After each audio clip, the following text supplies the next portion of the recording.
In our 365 days of Bible study, we have at last arrived at our study of the New Testament, and we're looking at the kind of literature we might find there.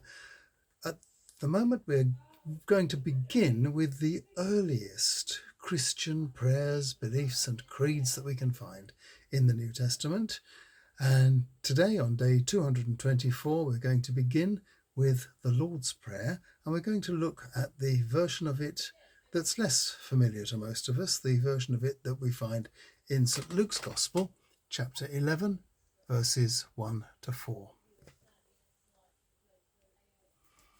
Jesus was at prayer somewhere, and when he finished, one of his disciples said to him, "Sir, could you teach us to pray just like John taught his disciples?"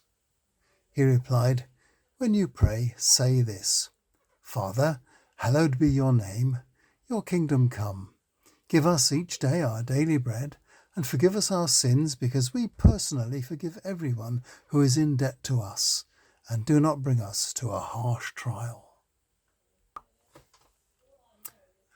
Well, Matthew and Luke each have their own version of the Our Father. It was probably in that lost document known as Q, a slightly different version of which many believe they both had access to. But Matthew and Luke differ in some detail when they pass on to us what Jesus said. Matthew includes the prayer in his collection of Jesus' sayings that we call the Sermon on the Mount, whereas Luke includes it rather detached from any event, other than just one of those many occasions when Jesus had been praying. Here an unnamed disciple asks for instruction, wanting a prayer to memorize. Comparing the two versions, we can see that what Matthew added to Luke's shorter version was added to make it suitable for use in church, during worship, recited together.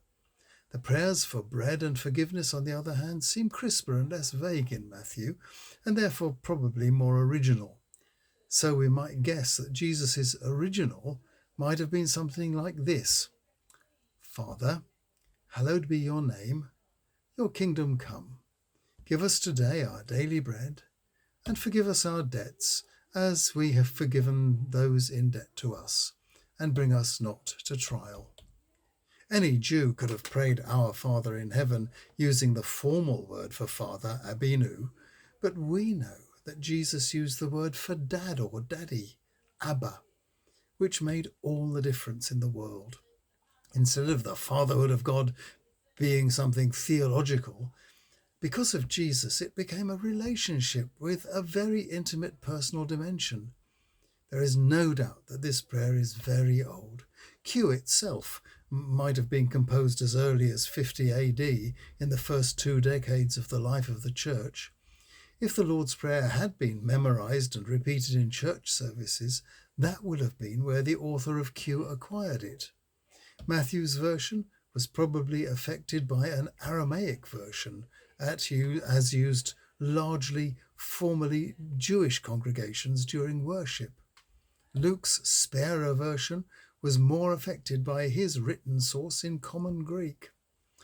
As soon as written liturgies appeared, the Lord's Prayer was there, largely based on Matthew's version, and it has been used ever since.